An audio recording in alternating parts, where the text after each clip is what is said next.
तो आज हम लोग लॉ का बहुत इम्पोर्टेंट टॉपिक डिस्कस करने जा रहे हैं।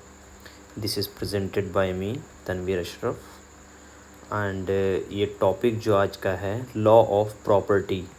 इसमें हम लोग देखेंगे प्रॉपर्टी कितने टाइप्स की होती हैं, ठीक है, और किस तरीके से प्रॉपर्टी ट्रांसफ़र की जाती हैं, ठीक है। ये दो चीज़, types of property and how those property can be transferred. अब देखिए प्रॉपर्टी जो है ये दो तरीके की हो सकती हैं। एक मूवेबल हो सकती हैं, एक इमूवेबल हो सकती हैं। मूवेबल मतलब होता है ऐसी प्रॉपर्टी जिसको हम लोग एक जगह से दूसरी जगह ले जा पाएँ, वो मूवेबल कहलाती हैं।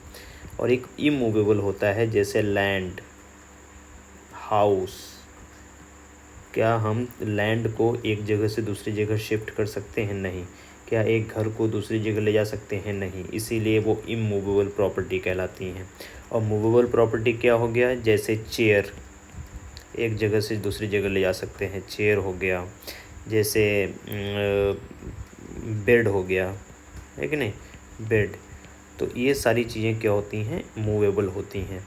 अब इसमें है क्या कि मूवेबल प्रॉपर्टी जितनी होती हैं उनको जो ट्रांसफ़र करते हैं हम लोग, जैसे बिस्किट का एक पैकेट है तो सेल ऑफ गुड्स एक्ट के तहत होता है। ये 1930 का एक एक्ट है, सेल ऑफ गुड्स एक्ट। उसके तहत ये मूवेबल प्रॉपर्टी को हम लोग क्या कर सकते हैं? ट्रांसफ़र कर सकते हैं। ट्रांसफ़र मतलब कोई अगर दुकानदार है, एक बिस्किट का पैकेट ख़रीदने के लिए आया, ठीक है, एक दुकानदार के पास कोई आया एक बिस्किट का पैकेट ख़रीदने के लिए, वो उसको क्या देगा? मनी, पैसे देगा। और वो जो है दुकानदार जो है कस्टमर को क्या दे देगा? वो बिस्किट का पैकेट दे देगा। तो बिस्किट का पैकेट क्या है? मूवेबल है। इसी वजह से ये जो मूवेबल प्रॉपर्टी जो हम लोग बेचते हैं, ट्रांसफ़र होता है, वो हम लोग जो है जो एक्ट पढ़ते हैं उसमें कानून पढ़ते हैं, वो है सेल्स ऑफ गुड्स एक्ट। लेकिन वहीं पे ज़मीन, घर, मतलब वो प्रॉपर्टी जो एक जगह से दूसरी जगह नहीं ले जा सकते, ये दूसरी जगह ट्रांसफ़र नहीं कर सकते, उसको इमूवेबल प्रॉपर्टी बोलते हैं। और उसको अगर किसी को बेचना है, गिफ्ट करना है, लीज़ में देना है, ठीक है, तो वो इसको हम लोग ट्रांसफ़र ऑफ प्रॉपर्टी एक्ट 1882 के तहत पढ़ते हैं, ठीक है, 1882 के तहत। तो यही चीज़ यहाँ पे दिया गया है, ट्रांसफ़र ऑफ प्रॉपर्टी एक्ट 1882, जिसको हम लोग शॉर्ट में टीपीए बोलते हैं।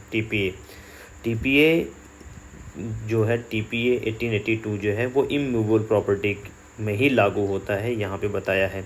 उसके बाद यहाँ पे फिर टाइप्स ऑफ प्रॉपर्टी में यहाँ आया था, मैंने जो पहले ही इसको बता दिया। उसके बाद प्रॉपर्टी हो या ट्रांसफ़र ऑफ प्रॉपर्टी हो, देखिए प्रॉपर्टी तो अब समझ गए आपकी, मूवेबल हो सकता है, इमूवेबल हो सकता है। एक इमूवेबल के बीच में भी एक होता है इंटेलेक्चुअल प्रॉपर्टी, इंटेलेक्चुअल ना प्रॉपर्टी, जैसे हम लोग IPR पढ़ते हैं, इंटेलेक्चुअल प्रॉपर्टी राइट्स। तो अब जैसे हम अभी ये लेक्चर रिकॉर्ड कर रहे हैं, ये लेक्चर में जो भी हम बताएंगे वो मेरे जो है मतलब कितने सालों की मेहनत है, मेरी समझ है, तो उसमें मेरे एग्जाम्पल्स होंगे, तो उसको कोई और इसको जो है हमारे इस मेहनत को नहीं चुरा सकता। मतलब ये भी मेरी एक प्रॉपर्टी है। जो मेरी वॉइस अभी सुन पा रहे हो वो भी एक मेरी प्रॉपर्टी है। मैं जो बता रहा हूँ वो भी एक मेरी प्रॉपर्टी, इंटेलेक्चुअल प्रॉपर्टी है। क्यों? क्योंकि मैंने अपने दिमाग से तब तुमको बता रहा हूँ। तो ये प्रॉपर्टी न मूवेबल होता है न इमूवेबल होता है। जैसे साइंटिस्ट होते हैं, साइंटिस्ट ने कोई चीज़ नई खोजी ना, एक कोरोना वैक्सीन, ठीक है, कोरोना वैक्सीन किसी साइंटिस्ट ने खोजी। तो अब ये कोरोना वैक्सीन जो साइंटिस्ट ने खोजा है तो उसका क्या है? वो ना मूवेबल प्रॉपर्टी है न इमूवेबल प्रॉपर्टी है। इसी को बोलते हैं, क्या बोलते हैं? Intellectual property.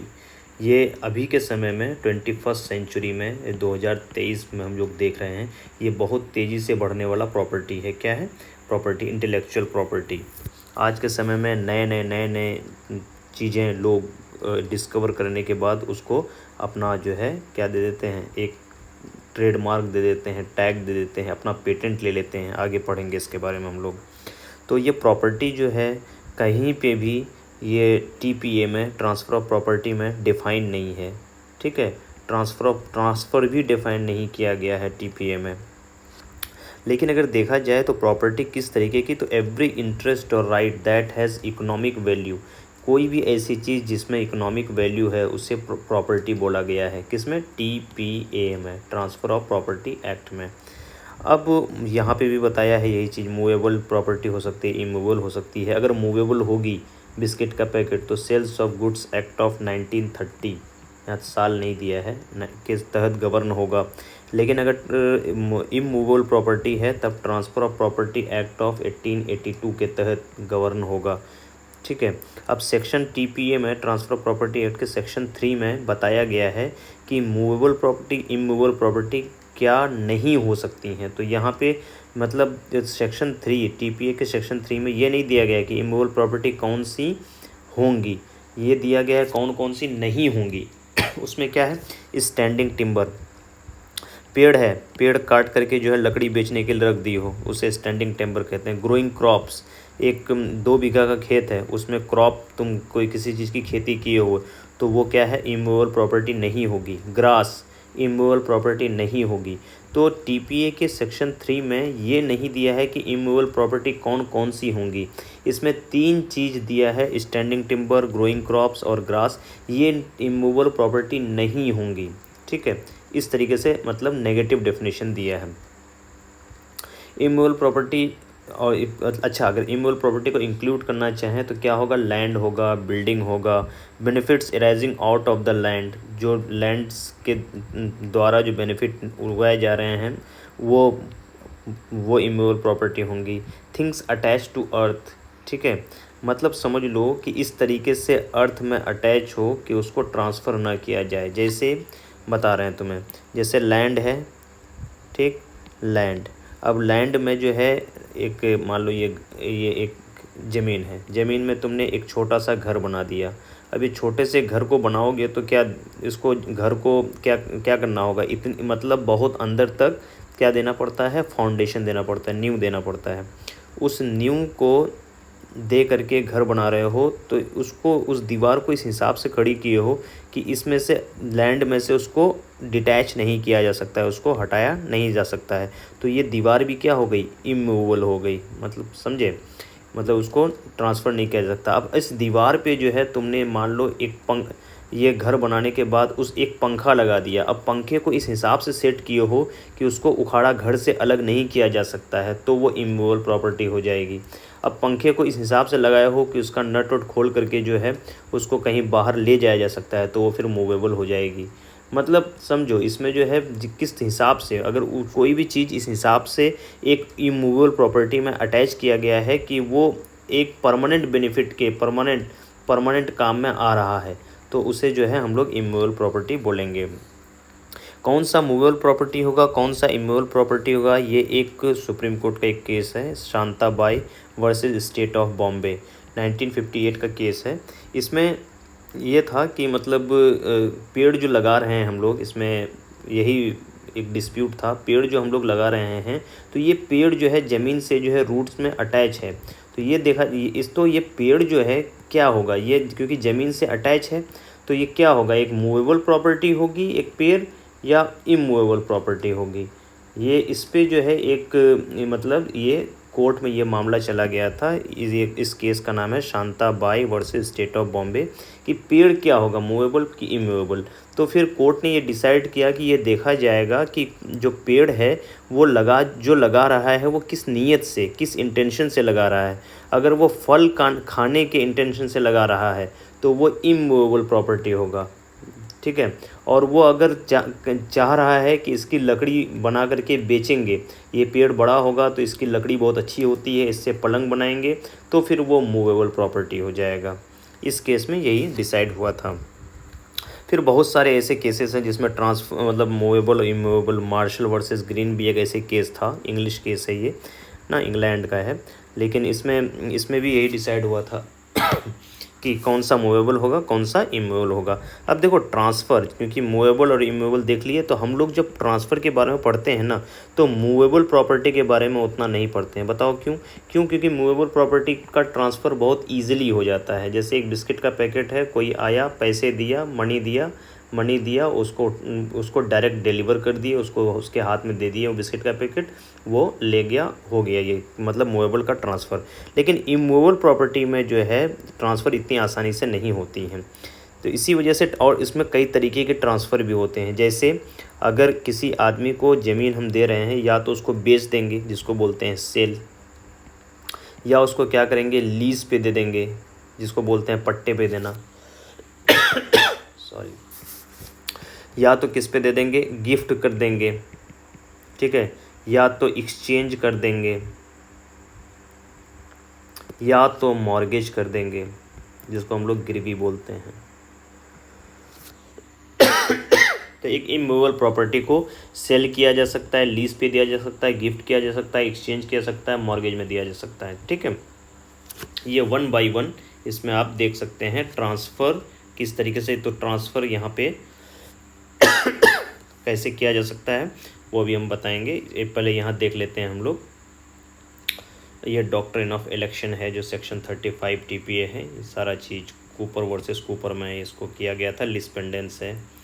उसके बाद ये देखो, ट्रांसफ़र सेल करके किया जा सकता है, या लीज़ पे दे करके, जैसे हम लोग बोलते हैं ना कि लीज़ पट्टे पे दे दिया, या एक्सचेंज करके किया जा सकता है। एक्सचेंज मतलब कि तुमको मैंने अपना घर दिया, तुम मुझे अपना क्या बागीचा दे दो, एक्सचेंज।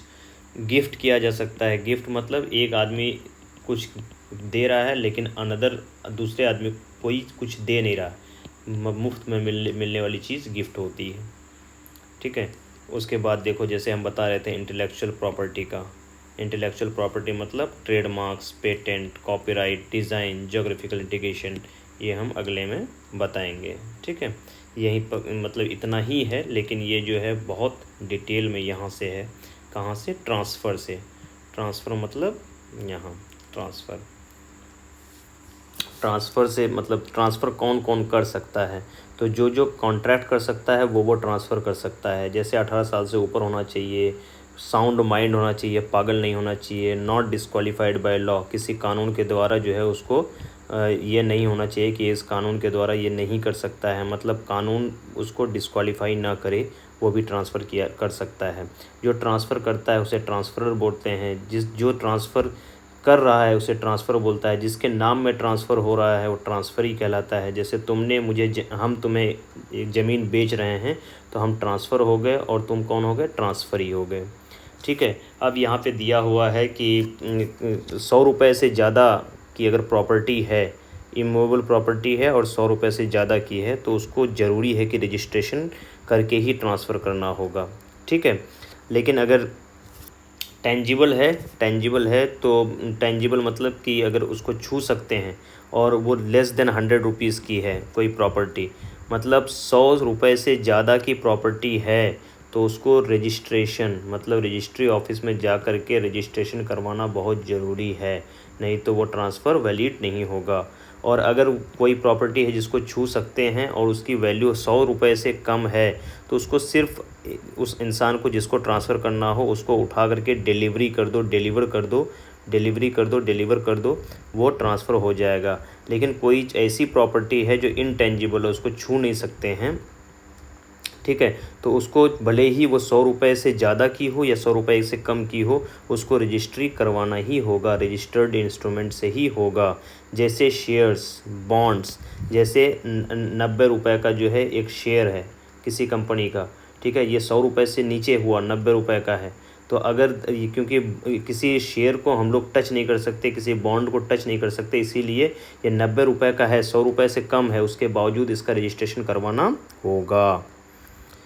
रजिस्टर्ड इंस्ट्रूमेंट किसे कहते हैं? जब हम किसी भी रजिस्ट्री ऑफिस में जाते हैं तो वहाँ पे जो रजिस्ट्रेशन ऑफिसर होता है उसके सामने हम जब अटेस्ट करते हैं, दोनों पार्टी मतलब जो ट्रांसफ़रर है जो बेच रहा है और ट्रांसफ़री जो ख़रीद रहा है, दोनों एक साथ जो है मतलब एक ही जगह अपना सिग्नेचर करते हैं, तो उसे अटेस्टेशन बोलते हैं। और कुछ विटनेसेस भी होने चाहिए। विटनेस मतलब गवाह भी होना तो होता है, और गवाह का भी सिग्नेचर उसमें होना चाहिए। तो ये जो है हो गया किस तरीके से प्रॉपर्टी को ट्रांसफ़र किया जा सकता है। ये 100 रुपये से ऊपर है और 100 रुपये से नीचे है तो कैसे, अगर इंटेंजिबल है जैसे बॉन्ड शेयर्स हो गए तो ये 100 रुपये और 200 रुपये नहीं देखा जाएगा, उसमें रजिस्ट्रेशन हमेशा किया जाएगा। अब एसेंशियल ऑफ वैलिड ट्रांसफ़र कब माना जाएगा, कोई भी दो आदमी जो जिंदा हों उन्हीं के बीच में, जैसे जो आदमी मर गया उसके बीच में ट्रांसफ़र नहीं हो सकता, मतलब दो जिंदा आदमी के बीच में ही ट्रांसफ़र होगा।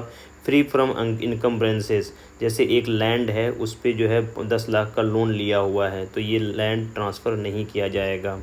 ट्रांसफ़र हमेशा ये नहीं होना चाहिए, अनलॉफुल ऑब्जेक्ट के नहीं होना चाहिए, मतलब वो जो ट्रांसफ़र कर रहे हो, जैसे अपना जो है हम एक घर है मेरे पास, एक छोटा सा बैठक टाइप का है, इसको हम ट्रांसफ़र कर रहे हैं कि इसमें जो है आदमी जुआ खेलेगा, इस पर्पस से हम ट्रांसफ़र नहीं कर सकते हैं क्योंकि जुआ क्या है, अनलॉफुल है, जो गैर कानूनी है, उस नीयत से कोई चीज़ ट्रांसफ़र नहीं किया जाएगा। अनलॉफुल कंसिडरेशन, जैसे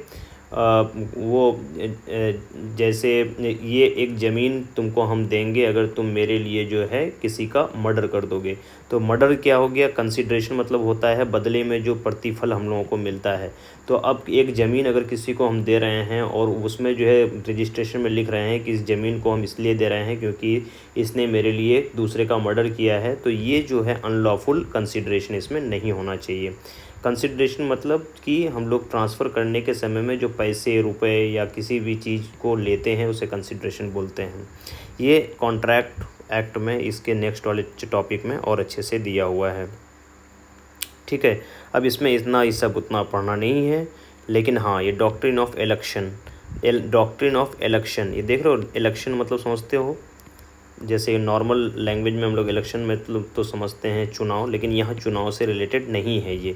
डॉक्ट्रिन ऑफ इलेक्शन मतलब ये होता है कि मान लो कि मैं एक ज़मीन जो है एक ज़मीन की जो है हबीब की है, ठीक है, और वो हम मुरली को बेच रहे थे, ठीक है, हबीब की ज़मीन है और मुरली को बेच रहे थे, और यहाँ पे हम तनवीर, ठीक है, ज़मीन हबीब की है और मुरली को हम बेच रहे हैं, ये हम बेच रहे हैं और ज़मीन यहाँ रखी हुई है, और बेच कौन रहा है, तनवीर जा कर के इससे डील कर रहा है, तनवीर जा कर के मुरली से डील कर रहा है कि ये ज़मीन जो है बिकाऊ है और तुम ख़रीदोगे, तो ये मुरली जो है मान गया कि हाँ ज़मीन हम ख़रीदेंगे।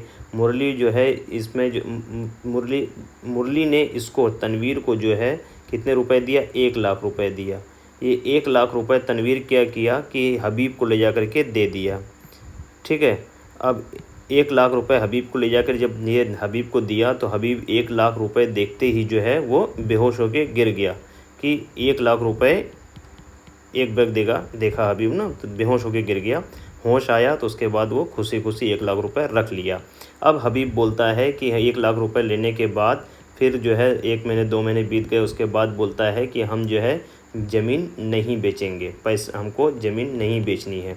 तो यहाँ पे क्या है कि हबीब को चूज़ करना पड़ेगा कि या तो वो 1 लाख रुपए रखे या ये ज़मीन जो है रजिस्ट्री ऑफिस जा कर के मुरली के नाम कर दे, ठीक है। तो ये चूज़ करने को बोलते हैं इलेक्शन, मतलब हबीब को 1 लाख रुपए या ज़मीन का ट्रांसफ़र किसके नाम से, मुरली के नाम से करना होगा। तभी मतलब इसी चीज़ को कि 1 लाख रुपए वो रखे, नहीं रखेगा तो ज़मीन ट्रांसफ़र ना करे, ज़मीन ट्रांसफ़र करेगा तो 1 लाख रुपए रख लेगा। मतलब दोनों में से 1 लाख रुपए और ज़मीन में से किसी एक को चूज़ करना होगा उसे, या तो वो ज़मीन रजिस्ट्री कर देगा तो 1 लाख रुपए रख लेगा, अगर ये नहीं करना है तो 1 लाख रुपए जो है तनवीर के थ्रू इसको मुरली को लौटा देना होगा। तो इस ये जो इसको चूज़ करना पड़ता है, जो असली ओनर होता है ना, देखो तनवीर यहाँ पे ओनर नहीं है, ओनर हबीब है, ठीक है। तो अब इस ओनर को जो चूज़ करना होता है इसी को डॉक्ट्रिन मतलब कहते हैं सिद्धांत। इलेक्शन मतलब चूज़ ना, इलेक्ट करना पड़ रहा है इसको, आइदर 1 लाख और लैंड, पीस ऑफ लैंड, तो इसी को बोलते हैं डॉक्ट्रिन ऑफ इलेक्शन। यहाँ पे और इतना पढ़ने की ज़रूरत नहीं, इसी चीज़ को जो है 2-3 बार देख लोगे, सेक्शन 35 TPA में ये डॉक्ट्रिन ऑफ इलेक्शन दिया हुआ है। ये एक फेमस केस है, इंग्लिश केस है, कूपर वर्सेस कूपर। उस केस में जो है कोर्ट ने इस डॉक्ट्रिन को मतलब प्रोपाउंड किया था, इस मतलब कोर्ट ने जो इसको बोला कि इस तरीके से ये चलेगा। अगर कोई किसी को मतलब दो डबल बेनिफिट हबीब नहीं ले सकता, 1 लाख रुपए भी रख ले और ज़मीन भी ना दे। ये कोर्ट ने बोला कि ऐसा नहीं होता है, इसी केस में बोला था। Doctrine of lis pendens, lis pendens उत लिट पेंडेंट निहिल इनोवेंटर। इसका मतलब होता है कि nothing new should be introduced in pending litigation. Simple में बताएं लिस पेंडेंस क्या बोलता है। लिस पेंडेंस बोलता है कि कोई ज़मीन पे अगर केस चल रहा है तो उस ज़मीन को, जैसे ये हबीब के बीच में और मुरली के बीच में एक ज़मीन को लेकर के केस चल रहा है अगर, तो हबीब ने केस किया किस पे, मुरली पे। अब हबीब जो है पता चला कि इस ज़मीन को दूसरे के पास जो है ये ज़मीन बेच दे रहा है। किसके पास बेच रहा है, ये राहुल के पास बेच रहा है। हबीब अब बेच दे रहा है और केस अभी हबीब और मुरली के बीच में चल ही रहा है। तो क्या हबीब राहुल को दे सकता है ये ज़मीन? नहीं दे सकता। इसी को बोलते हैं डॉक्ट्रिन ऑफ लिस पेंडेंस, और ये सेक्शन 52 ऑफ टीपीए में दिया गया है, ये याद रखो। Section 52 TPA, transfer of property act, ये 52 यहाँ पे इस बुक में नहीं दिया है। अब सेल किसे कहेंगे? अब तक तो हम लोग पढ़ के आ रहे थे कि ट्रांसफ़र जो है, ट्रांसफ़र क्या क्या हो सकता है। ट्रांसफ़र मतलब जो है, ट्रांसफ़र मतलब सेल भी हो सकता है, और क्या हो सकता है, लीज़ भी हो सकता है, और क्या हो सकता है, गिफ्ट भी हो सकता है, और क्या हो सकता है, एक्सचेंज भी हो सकता है। ठीक है, और क्या हो सकता है, एक्सचेंज के बाद गिफ्ट, लीज़, एक्सचेंज, मॉर्गेज भी हो सकता है, क्योंकि मॉर्गेज में भी ट्रांसफ़र होता है।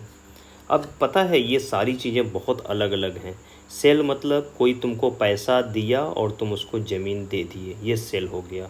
लीज़ मतलब कि तुमको जैसे लीज़ मतलब तुम एकदम से बेच नहीं रहे हो, लेकिन तुमने 3 साल के लिए किसी को जो है अपना ज़मीन दे दिया और उसके बदले मोटा रकम ले लिया, और 3 साल के लिए दिया है तो 3 साल बाद जो मोटा रकम तुम जब अदा हो मतलब हो जाएगा, 3 साल बाद उसकी ज़मीन तुमको छोड़ देनी होगी, और जिसका जो ओरिजिनल ज़मीन है उसके पास चला जाएगा, ये लीज़ हो जाता है।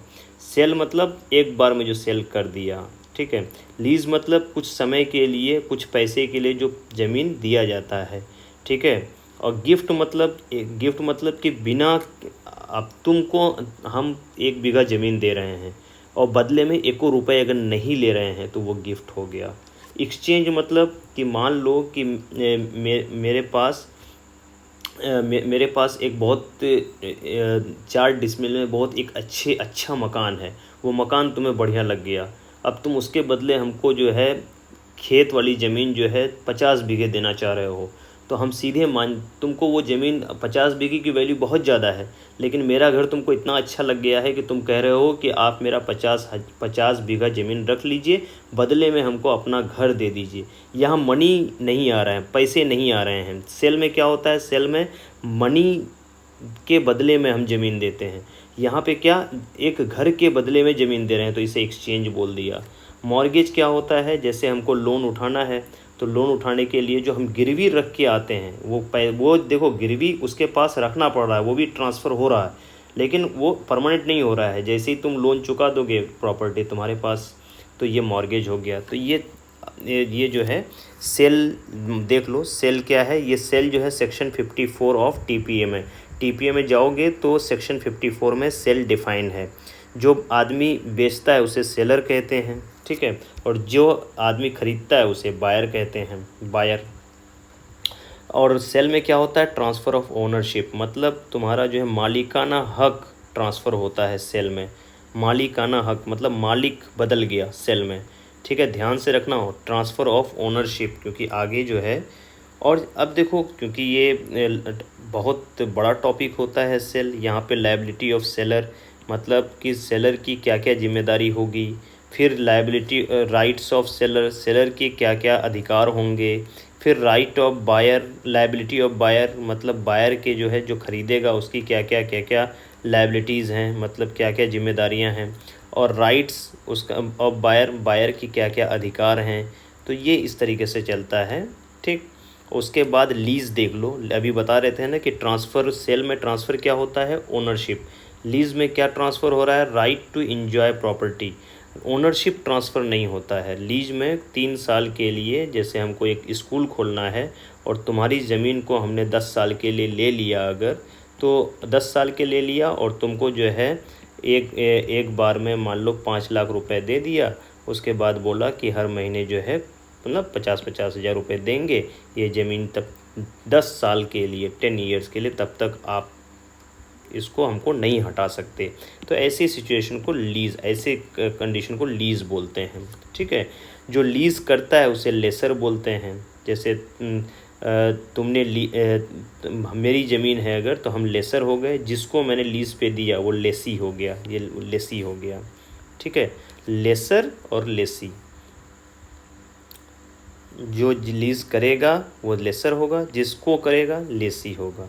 अब फिर देखो rights and liability of lessor, जो लीज़ पे दे रहा है उसके कौन कौन से राइट्स एंड लायबिलिटीज़ हैं, और rights and liabilities of Lesi, मतलब राइट्स और लायबिलिटीज़ जो ज़मीन लीज़ पे ले रहा है उसका क्या क्या राइट्स एंड लायबिलिटीज़ हैं, ये पॉइंट वाइज हैं, ये अभी नहीं पढ़ रहे हैं हम, एक एक वीडियो एक एक पे बना देंगे क्योंकि लंबा टॉपिक है ये। एक्सचेंज 118 सेक्शन 118 टीपीए में एक्सचेंज को डिफ़ाइन किया गया है। मैंने बोला था ना कि एक कुटिया के जगह, कॉटेज के जगह एक फार्म, मतलब तुमको एक मेरा घर हाउस तुमको पसंद आ गया और तुम्हारे पास 50 बीघे ज़मीन है। ठीक है, तो अब जो है अब क्या कर सकते हैं, बिना पैसे के तुम ना हमको पैसे दोगे हम तुमको पैसे देंगे, ऐसा नहीं है। तुम हमको अपना घर लिख दो, हम तुमको 50 बीघे ज़मीन लिख देते हैं। ऐसे जब ऐसा एक ट्रांजैक्शन होता है तो इसे हम एक्सचेंज बोलते हैं। ठीक है, और गिफ्ट में देखो, गिफ्ट में क्या है, एक सेक्शन 122 टीपीए में जो है गिफ्ट डिफाइन किया गया है। गिफ्ट में भी ट्रांसफ़र ऑफ ओनरशिप होता है, मालिकाना हक ट्रांसफ़र होता है, लेकिन विदाउट कंसिडरेशन, इसमें मनी नहीं होता। सेल और गिफ्ट में यही अंतर है कि सेल में दूसरा पार्टी ज़मीन के बदले या किसी चीज़ के बदले पैसा देता है, लेकिन गिफ्ट में कोई दूसरा पार्टी पैसा नहीं देता है, मुफ्त में मिलती है। ठीक है, यही अंतर है सेल और। अब देखो यहाँ सेल, लीज, एक्सचेंज, गिफ्ट में यहाँ अंतर दिया है। कह रहा है कि सेल में ट्रांसफ़र ऑफ ओनरशिप होता है, लीज़ में ट्रांसफ़र ऑफ क्या होता है, एंजॉय प्रॉपर्टी, और एक्सचेंज में क्या होता है, एक दूसरे के का प्रॉपर्टी ट्रांसफ़र होता है। गिफ्ट में क्या होता है, ट्रांसफ़र होता है ओनरशिप का बिना कंसिडरेशन, बिना किसी पैसे के। ठीक है, इसमें सेल करोगे तो प्राइस मिलेगा, लीज़ करोगे तो रेंट मिलेगा, रेंट मतलब मंथली। ठीक है, एक्सचेंज करोगे तो दूसरी प्रॉपर्टी मिलेगी, इसमें जो है एक के बदले दूसरी प्रॉपर्टी मिलती है। गिफ्ट करोगे तो कुछ नहीं मिलेगा। ठीक है, और कह रहा है कि सब में रजिस्टर्ड इंस्ट्रूमेंट, मतलब रजिस्ट्री वाला जो है कागज़ बनाना पड़ता है, रजिस्ट्री करना होगा सब में।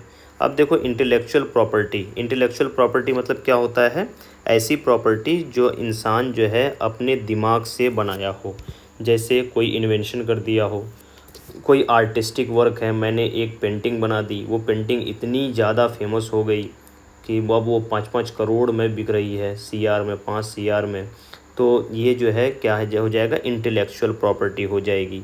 अभी के समय में मूवेबल इमूवेबल प्रॉपर्टी से ज़्यादा महंगी जो है चीज़ें आदमी अपने दिमाग से बना रहा है। अब लिटरेरी वर्क हो गया, जैसे मैंने जो है एक नावल लिखी, अब नावल इतनी ज़्यादा बिकने लगी, नावल कि इतनी, एक किताब मैंने लिखी और उस किताब वो इतनी ज़्यादा बिकने लगी कि 1 साल में जो है उसकी 1 करोड़ कॉपी बिक गई। अब 1 करोड़ कॉपी, समझे, तो 1 करोड़, अब एक किताब में जो है हमको 100 रुपये मिलता था, तो 100 करोड़ हमको सालाना मिल रहा है। अब बताओ कैसी कौन सी प्रॉपर्टी होगी कि सालाना जो है उसमें से हमको हर ईयर जो है 100 करोड़ का जो है फ़ायदा हो। तो ऐसी प्रॉपर्टी जो दिमाग से हम लोग बना के लिखते हैं, डिज़ाइन, कोई डिज़ाइन दे दिया, कोई सिंबल दे दिया, कोई नेम दे दिया, कोई इमेज दे दिया, ये सारी चीज़ें जो है इंटेलेक्चुअल प्रॉपर्टी कहलाती हैं। ट्रेडमार्क जैसे हम लोग, जैसे हलाल सर्टिफिकेट अब आने लगा है ना, कि चिकन उकन में हलाल, मान लो कि फसाई है, food safety and standard authority of India, ये एक ट्रेडमार्क होता है। ठीक है, सरकार का है, लेकिन ये है कि इसमें जो है मिल जाता है, मतलब एक आदमी को विश्वास हो जाता है कि हाँ ये जेन्युइन है, तो ये ट्रेडमार्क, ये जो है प्राइवेट का भी होता है, रिलायंस का जो है, रिलायंस का भी ट्रेडमार्क है। पेटेंट किसे कहते हैं? जो जो जैसे किसी चीज़ का इन्वेंशन तुमने खोज किया और अपने नाम से उस खोज को दर्ज करा लिया। अब वो खोज मतलब कोई कंपनी ये नहीं कर सकती है, कोई कंपनी उसका यूज़ करेगी तो बिना तुमसे परमिशन के यूज़ नहीं करेगी। कॉपीराइट किसे कहते हैं? जैसे हम जैसे एक बुक लिखे, उस बुक को अब कोई और नहीं छाप सकता है। क्यों? क्योंकि वो बुक जो है मेरे अधिकार में है, मैंने लिखी है, तो ये कॉपीराइट हो गया। डिज़ाइन भी ऐसे कंपनी का होता है ना, जैसे अभी रूह अफ़ज़ा वाला केस चला गया था सुप्रीम कोर्ट। रूह अफ़ज़ा में बॉटल की जो डिज़ाइन थी, बॉटल की डिज़ाइन एकदम रूह अफ़ज़ा का ना दिल अफ़ज़ा, एक अलग रूह अफ़ज़ा के कंपटीशन में खुल गया था, तो रूह अफ़ज़ा वाले को मतलब केस जीत गया डिज़ाइन को लेकर के। जोग्राफिकल इंडिकेशन मतलब जैसे मिथिलांचल, बिहार का मिथिलांचल जो है उसका क्या फेमस है? मखाना। ठीक है, मखाना। ठीक है, अब ये मखाना को क्या मिला गया है? जोग्राफिकल इंडिकेशन का टैग। मतलब पूरे दुनिया में ये जाएगा ना तो मिथिला मखाना फेमस होगा, मिथिला मखाना। अब मान लो कि कोई इसको मिथिला मखाना इतना फेमस है कि यहाँ किसान जो है इसको बहुत ही ज़्यादा मेहनत से उगाते हैं और ये एकदम अलग टाइप का होता है। अब मान लो कोई यूपी का कोई किसान है, ठीक है, अब वो भी मखाना यहीं का मिथिला मखाना कह के बेचना स्टार्ट कर दे बोरे में, पैसा के चक्कर में, तो वो गलत होगा। वो जो है जीआई टैग जो है, जीआई मिला हुआ है यहाँ के मिथिला मखाना को, तो अब ये यूपी का किसान उसको नहीं बेच सकता है। इसी वजह से हर एक एरिया में जो स्पेशल चीज़ होती है उसको जो है रजिस्टर्ड करवाना पड़ता है। ऐसे बहुत सारी चीज़ें हैं, जैसे वेस्ट बंगाल का रसगुल्ला, ठीक है, वेस्ट बंगाल का, उसको जीआई टैग मिला हुआ है। और बहुत अलग अलग जगह के अलग अलग चीज़ों को सरकार के पास रजिस्टर्ड है जीआई टैग। ठीक है, तो ये सब इंटेलेक्चुअल प्रॉपर्टी हो गई। ठीक है, अब ये पेटेंट दिया है कि जो इन्वेंशन करता है उसके राइट को पेटेंट कहते हैं। Copyright, right to obtain over creation, literary, artistic, कुछ भी लिखे हो या कुछ भी बनाए हो तो उसमें कॉपीराइट होता है। डिज़ाइन होता है, जैसे चॉकलेट का डिज़ाइन अभी बताया ना, रूह अफ़ज़ा का, बिस्किट का, चॉकलेट का, इस सब का डिज़ाइन अरे करोड़ों में बिकता है। कोल्ड ड्रिंक का के बॉटल का, जैसे कोका कोला का जो वो स्टिकर होता है, जो कोका कोला ऐसे लिखा होता है, ये डिज़ाइन कोई और कंपनी नहीं छाप सकती।